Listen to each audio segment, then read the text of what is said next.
చాలా తక్కువ టైంలో అమ్మ, నాన్న, సిస్టర్ ఇలా వెంటనే ఇంత చూసిన తర్వాత ఒకలాంటి వైరాగ్యం వచ్చేస్తుంది కదా సార్? భయంకరంగా. అసలు ఏంటి ఇంక జీవితం? ఎందుకు అసలు ఇదంతా అనిపించిందా? బ్రహ్మాండంగా ఎందుకు అనిపించదు?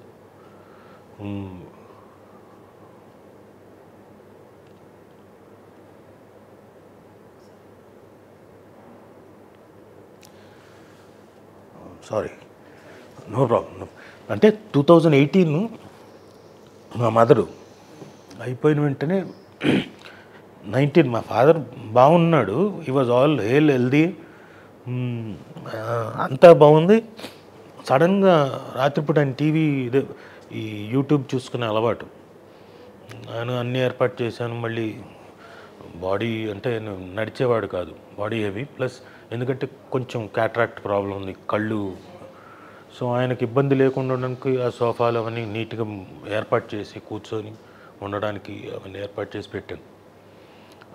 మామూలుగా లేచాడు, ఇక్కడి నుంచి బాత్రూమ్కి వెళ్దాం, నైట్ 2 o'clock ఎప్పుడో లేచినట్టున్నాడు. లేచి అలా వెనక్కి ఇలా అన్నాడు, పడ్డాడు. పడ్డం అంత మరి భారీ ఎత్తు శరీరం పడ్డం ఆ తుంటి బోన్ ఫ్రాక్చర్ అయింది. వీళ్ళందరూ పక్కన ఉన్న వాళ్ళు ఏదో లిఫ్ట్ చేసి మంచం మీద మళ్ళీ పైకి పడుకోబెట్టారు. వీళ్ళు నన్ను లేపలేదు ఆ నైటు. ఆయన ఏదో పర్లేదు ఏదో నొప్పి మసాజ్ చేస్తే పోతున్నా, ఆయనకి ఎప్పుడు మసాజ్ చేయించుకోవడం అలవాటు. అలా కొంచెంసేపు చేశారు. పర్లేదులే రాజన్ తర్వాత చెప్పొచ్చులే అని. మార్నింగ్ నేను లేచి మార్నింగ్ వచ్చి ఇలా సార్కి ఇలా పెద్ద సార్కి ఇలా ఏమైందన్నాను. ఇలా పడినంత సరే అని వెంటనే నేను ఫిజియోథెరపిస్ట్ని ఒక ఆయన్ని పిలిపించాను. ఆయన అప్పుడు కూడా ఏం పర్లేదు, మసాజ్ చేసుకుంటే వెళ్ళిపోతుంది, తగ్గిపోతుందిలే అన్నాడు. అలా కాదులే ఆగుని ఫిజియోథెరపిస్ట్ని పిలిపించిన తర్వాత నొప్పి అంటే యూజువల్గా నొప్పిని బాగా తట్టుకునే మనిషిను బాగా ఎక్కువ అంటే మొండిగా ఏం కాలేదు, నాకు ఏం కాదు, తగ్గిపోతుంది. జ్వరం వచ్చింది, ఇంకోటి కఫం అంటే జలుబు వచ్చిందంటే ట్యాబ్లెట్లు చక్కగా గ్లాసుడు మిరియాల కషాయం తాగుతాడు. అలాంటి వ్యక్తి ఫస్ట్ టైం అని నొప్పిగా ఉందన్నాడు. అంటే వెంటనే ఈ నుండి ఒకసారి ఎక్స్రే తీయించాలన్నా, చూపించాలి. సరే అని, నాన్న నీకు నొప్పిగా ఉందంటే అవునరా అన్నాడు. ఏది పొద్దున సరే అని వెంటనే హాస్పిటల్కి తీసుకెళ్ళి వాళ్ళు వెంటనే ఆపరేషన్ చేయించాలి. సరే ఆపరేషన్ ఇమీడియట్గా చేయాలి కదా, చేసాం. 3-4 days తర్వాత డిశ్చార్జ్ చేశారు. ఈ లోపల నేను మొత్తం ఇల్లంతా ఆల్మోస్ట్ ఆల్ అదే బెడ్, హాస్పిటల్లో ఉండే బెడ్, 3 నర్సులు వాళ్ళందరూ 24 hours ఉండేలాగా అన్నీ ప్లాన్ చేసుకుని వచ్చారు. వచ్చిన నెక్స్ట్ డేకి ఈయనకి షుగర్ కూడా ఉంది. షుగర్ ఏదో డ్రాప్ అయిపోయి మళ్ళీ అప్రమాదక స్థితిలోకి అలా కళ్ళు తేలేస్తే కాళ్ళకేదో రుద్దారు. ఇంకోటి నేను అప్పుడు బయట షూటింగ్కి ఏదో వెళ్ళాను, మళ్ళీ వెంటనే అడ్మిట్ చేయాల్సి వచ్చింది. ఇంకా నెక్స్ట్ టైం అడ్మిట్ చేసినప్పుడు ఐసీయూలోకి వెళ్ళారు, ఐసీసీయూలోకి. ఇంకా అక్కడి నుంచి ఈ కుడ్ నాట్ కమ్ అవుట్. అంటే వాళ్ళు ఏమంటారంటే డాక్టర్లు ఐసీసీయూలోకి వెళ్ళిన తర్వాత ఒకదాని తర్వాత ఒక ఆర్గన్, కిడ్నీకి ఎఫెక్ట్ అయింది, ఆ తర్వాత లివర్ ప్రాబ్లం వచ్చింది, డయాలసిస్ చేయాలి, ఇంకా రోజుకొకటి, ఒకదాని తర్వాత ఒకటి. సో 25 days to 28 days మొత్తం ఐసీసీయూలోనే. ఒక పెయిన్ఫుల్ ఎపిసోడ్ నాకు. మదర్ది అంతే. మదర్ది అంటే ఆవిడకి ఆల్ ఆఫ్ సడన్గా హార్ట్ అటాక్ వచ్చింది. షీ హ్యాడ్ నో పెయిన్, సడన్గా వెళ్ళిపోయారు. సంతోషం, అట్లీస్ట్ ఆవిడకి ఏం పెయిన్ ఎక్కువగా తీసుకోలేదు. అలాంటిదే మళ్ళీ 2020 వచ్చేసిన మా సిస్టరు కరెక్ట్గా నేను అప్పుడే మనకి ఇది ఉంది కదండి, ఈ కోవిడ్, దీనివల్ల నేను ఎక్కడో తమిళనాడు దగ్గర చివరిలోకి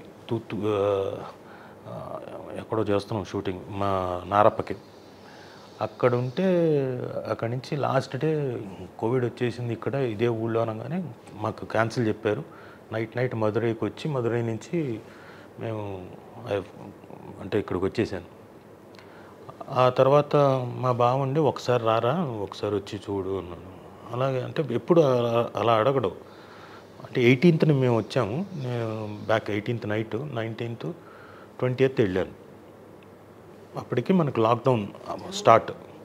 లాక్డౌన్ అప్పుడే కరెక్ట్గా స్టార్ట్. సరే నేను వెళ్ళాను, చూశాను. హ్మ్, కొంచెం నొప్పిగా ఉందిరా అని, బ్యాక్ పెయిన్ ఇంకా ఉందని, సరే అని చేయి పట్టుకుని తీసుకెళ్ళాను. All good. 22nd ఉన్నాం.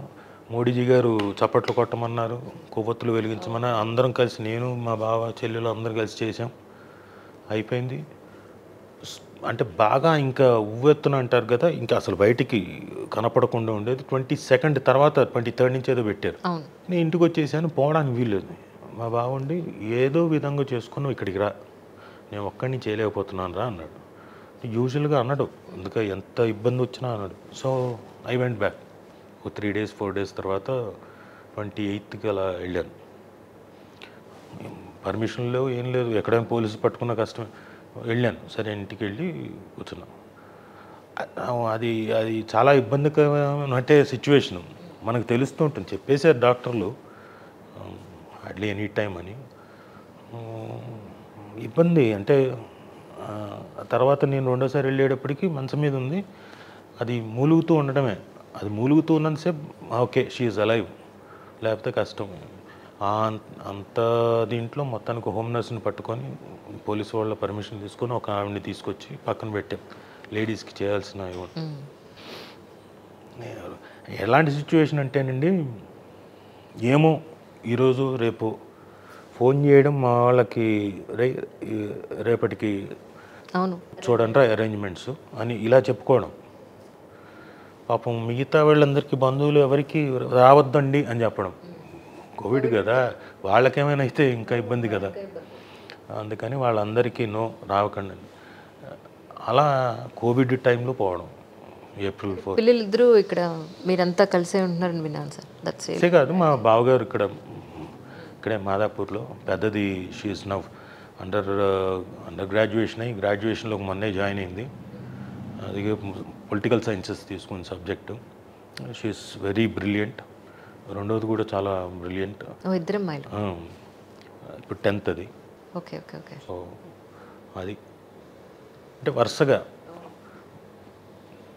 అమ్మో చాలా మనకి కష్టం అండి. అలాంటి టైంలో అందరూ అంటూ ఉంటారు, ఎవరో ఒకళ్ళు ఎందుకు ప్లీజ్ ఎంగేజ్ సంఘటన జరిగిన తర్వాత ఎవరో ఒకళ్ళు అంటిపెట్టుకొని ఉండండి అంటారు కదా. అది నాకు ఆ టైంలో నాకు అర్థమైంది. అంటే మనకి తిక్క ఆలోచనలు వచ్చేస్తుంటాయి. అవును, అంటే చాలా దారుణమైన ఆలోచనలు వస్తుంటాయి. కరెక్ట్. అది అందుకని మనిషి ఎవరో ఒకళ్ళు మాట్లాడుతూ ఉండడం, ఏదో ఒకటి ఫన్నీ జోక్స్ వేస్తూ ఉండడం, ఇదన్నీ అవసరమే. మనిషికి మనిషితో చాలా అవసరం సార్. ఆ టైంలో